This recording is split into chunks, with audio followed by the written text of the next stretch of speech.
अस्सलाम वालेकुम। खबरें.tv.net के साथ मैं हूं जाहिदा राव। उम्मीद करती हूं आप सब खैरियत से होंगे जहां भी होंगे। नाज़रीन, अलीम खान और खान साहब का साथ चोली दामन का साथ था। हुकूमत बनाने में अलीम खान ने और जहांगीर तरीन ने अहम किरदार अदा किया, लेकिन अलीम खान और जहांगीर तरीन दोनों के साथ जो है खान साहब के खिलाफात हुए। जो भी अंदर के मामलात हुए, दोनों ने खान साहब का साथ छोड़ा, अदम एतमाद का साथ दिया, नून लीग की दामन में जाकर बैठ गए। उन लोगों के साथ जाकर बैठ गए जो उनको चीनी चौर कहा करते थे। आज उन्हीं के साथ बैठे हैं, खुशियाँ मना रहे हैं कि खान साहब को गिरा दिया है। लेकिन खान साहब ने रात एक इंटरव्यू में अलीम खान के ख़िलाफ़ कुछ बातें की, अलीम खान से इख्तिलाफ़ात की वजह बताई कि कुछ प्रॉपर्टी थी जो ये वागजार कराना चाहता था, उसकी वजह से हमारे इख्तिलाफ़ात हुए। लेकिन अलीम खान ने खान साहब को जो है जवाब दिया और कहा कि मैं टीवी पर आकर मुनाज़रे का चैलेंज करता हूँ और कहता हूँ कि खान साहब भी बताएं कि आपने क्या बातें की थी, मैंने जो कहा है वो भी बताएं, तो मैं तमाम जवाब देने के लिए तैयार हूँ। तो अलीम खान ने क्या कहा, ज़रा अलीम खान का मौक़िफ़ सुनिए। किन लोगों को उसके अंदर मफाद दिया है, उसके अंदर क्या अलीम खान भी शामिल है? और अगर अलीम खान शामिल है तो आप बताएं। और अगर इसके अलावा कोई और प्रोजेक्ट जिसमें आपका एक बिजनेस डिस्ट्रिक्ट भी है, क्या उसकी खरीदो फरोख्त में भी अलीम खान शामिल है तो उसका नाम भी बताया जाए। और अगर अलीम खान शामिल नहीं है तो कौन कौन शामिल है, आपने जो प्रोजेक्ट की है। दूसरी बात ये कि ये जो ज़मीन जिसकी वो बात कर रहे हैं, ये ज़मीन अब रूडा के अंडर आ गई है, जो कि इमरान खान साहब ने बनवाई है रूडा। और ये रूडा वो है जिसने लोगों से ज़मीन एक्वायर की है सरकारी रेट पे, जो कि चंद लाख रुपए के अगेंस्ट ख़रीदी गई हैं और बाद में अपने मनपसंद जो डेवलपर्स हैं उनको ये बांटी गई है।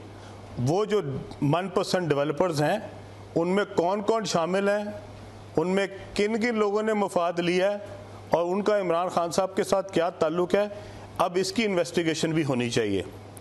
क्या उसमें वो डेवलपर भी शामिल हैं जिनके पास मैडम फरा जो हैं वो दुबई में जाके मुकीम थी, जिनके जहाज़ के ऊपर वो फिरती रही हैं और जिसके करीबी रवाबत की वजह से इमरान खान साहब के साथ भी उनका ताल्लुक़ बना।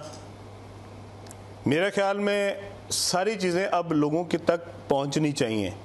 ये 300 एकड़ अराज़ी के बाद अब ये भी खान साहब को बताना पड़ेगा कि वो जो अराज़ी रूडा में दी गई, जो कि लोगों से सरकारी ज़मीन सरकारी रेट पे ख़रीदी गई, प्राइवेट ज़मीन, और उसके बाद उसको प्राइवेट डेवलपर्स को दे दी गई, वो प्राइवेट डेवलपर्स में कौन कौन शामिल हैं?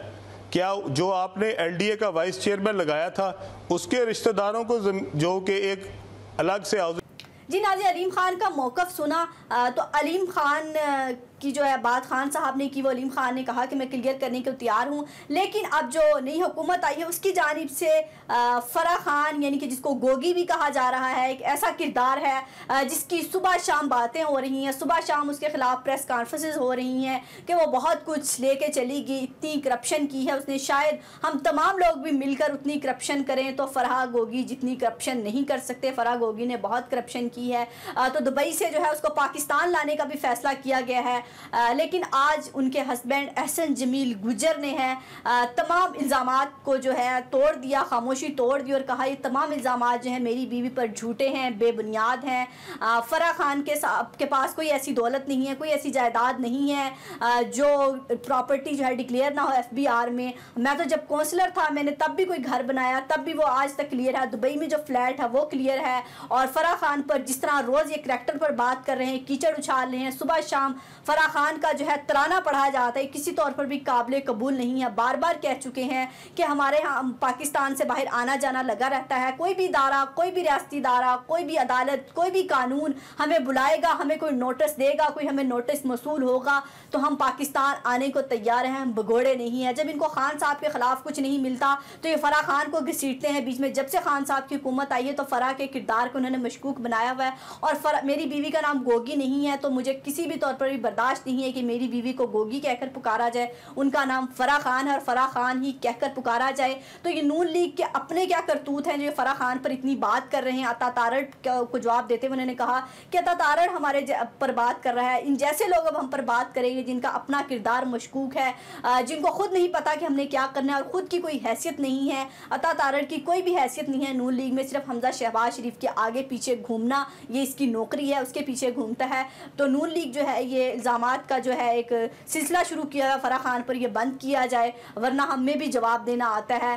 खान साहब से कभी कोई ऐसा फ़ायदा नहीं लिया हुकूमत में होते हुए, और जो इस तरह अब इल्ज़ामबाजी जारी है इसका हम भरपूर जवाब देंगे, और जब भी हमें कोई बुलाएगा हम आने को तैयार हैं। लेकिन हुकूमती दावा अपनी जगह कि फराह गोगी जो है बहुत कुछ ले चुकी है और बहुत सारी करप्शन की है, तो उसको दुबई से वापस लाया जाएगा और कानून के कटहरे में ला के खड़ा जाएगा। और इससे पहले खान साहब ने भी फराह के बारे में बात की थी अपनी प्रेस कॉन्फ्रेंस में, कहा था कि फराह को जो है ये जानबूझकर दरमियान में ला रहे हैं, जब मेरे खिलाफ कुछ नहीं मिलता मुझे गंदा करने के लिए फराह का नाम इस्तेमाल कर रहे हैं, तो फराह का नाम अब इस्तेमाल करना बंद किया जाए। फराह ने ऐसा कोई काम नहीं किया। फराह ने जो भी पैसा कमाया है वो अपनी प्रॉपर्टी से कमाया है, अपने कारोबार से कमाया है, कोई मिनिस्ट्री स्कीम से फ़ायदा नहीं उठाया, कोई ऐसा काम नहीं किया जिस पर जो है ये कानून बोले या ये करप्शन का इल्ज़ामात लगाएं। तो फराह के पास पहले ही सब कुछ था, मेरी हुकूमत से उसको कोई ऐसा फ़ायदा नहीं हुआ। तो वाकई इस पर तहकीकात हो जानी चाहिए। जितना हुकूमत जो है वावेला मचा रही है करप्शन फराह गोगी के खिलाफ, तो फराह गोगी की करप्शन नहीं सामने आनी चाहिए बल्कि तमाम लोगों की करप्शन सामने आनी चाहिए जिसने 20 साल में पाकिस्तान को लूटा है। लेकिन जब उनको सामने नहीं ला सके तो फराह से ही क्या निकलवा सकेंगे। और बकौल उनके हस्बैंड के हमारी तमाम जायदादें FBI में क्लियर हैं, डिक्लेयर हैं, और कोई भी पैसा किसी गलत तरीके से नहीं कमाया, करप्शन से नहीं कमाया। तो जब भी अदालत बुलाएगी हम हाजिर हो जाएंगे। तो ठीक है, जब उन्होंने कह दिया अदालत बुलाएगी, अदालत जब बुलाएगी तो फैसला हो जाएगा, दूध का दूध और पानी का पानी हो जाएगा।